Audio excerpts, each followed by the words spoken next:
Sabe, existem momentos na história que são tão marcantes, mas tão marcantes, que definem tudo o que vem depois. E hoje a gente vai fundo na história de origem do profeta Ezequiel. Uma visão tão inacreditável que não aconteceu num lugar sagrado, não. Aconteceu na beira de um canal de irrigação lá na Babilônia. É um começo que muda completamente as regras do jogo.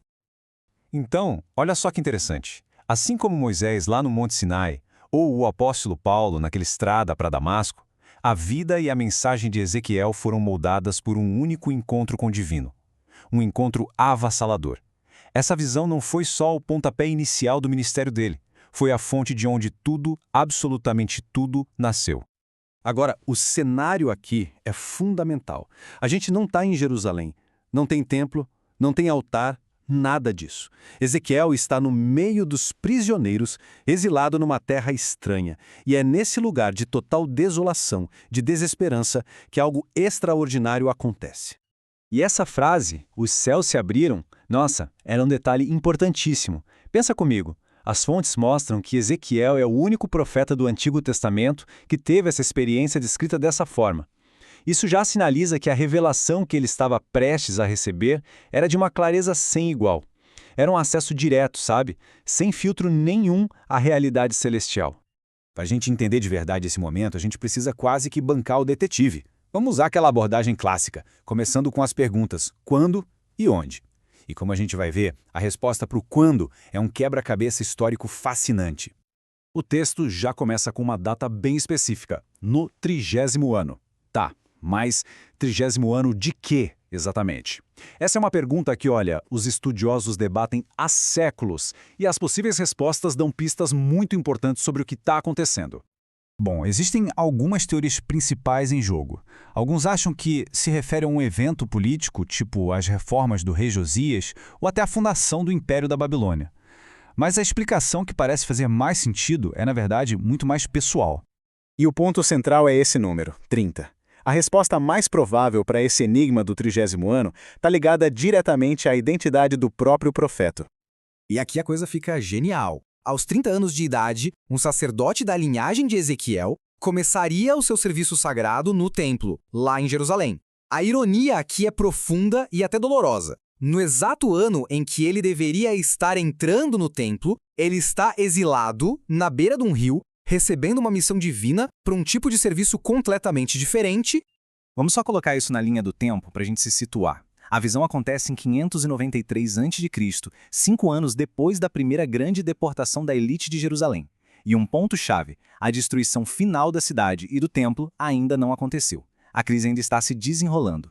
E onde? O rio Quebar. E olha, isso aqui não era um rio sagrado como o Jordão nem nada do tipo. Era uma obra de engenharia babilônica, um canal de irrigação. As fontes até dizem que era o Grande Canal. É um contraste perfeito, uma visão da glória celestial invadindo a realidade mais comum e estrangeira possível. Bom, já que estabelecemos o quando e o onde, vamos focar no quem. Quem era, afinal, esse homem que recebeu uma visão tão gigantesca?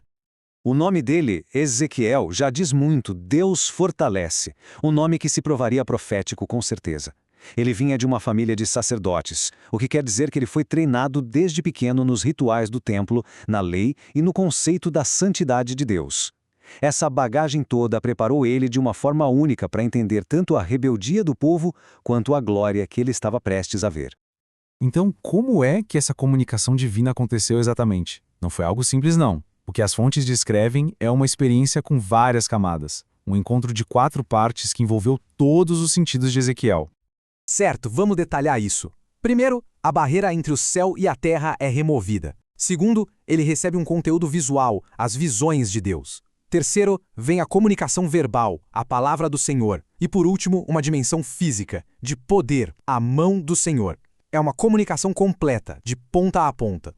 E essa última frase, ela é muito mais que uma metáfora. As fontes explicam que é como uma influência poderosa, avassaladora do Espírito de Deus que capacita o profeta a se tornar um canal para a mensagem divina. É basicamente Deus assumindo o controle para garantir que a verdade seja dita. Tá, mas por que começar com uma introdução tão dramática, tão detalhada assim?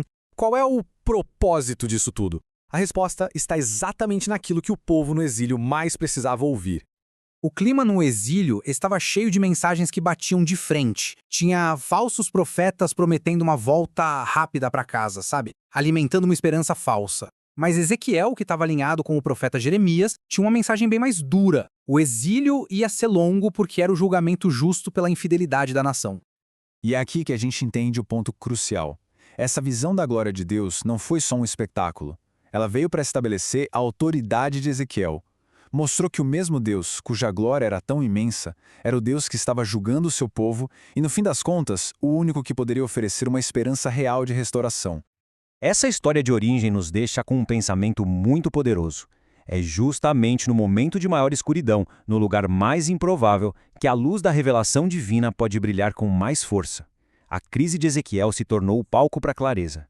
E isso faz a gente pensar, onde será que, no meio das nossas próprias dificuldades, a clareza pode estar esperando para aparecer?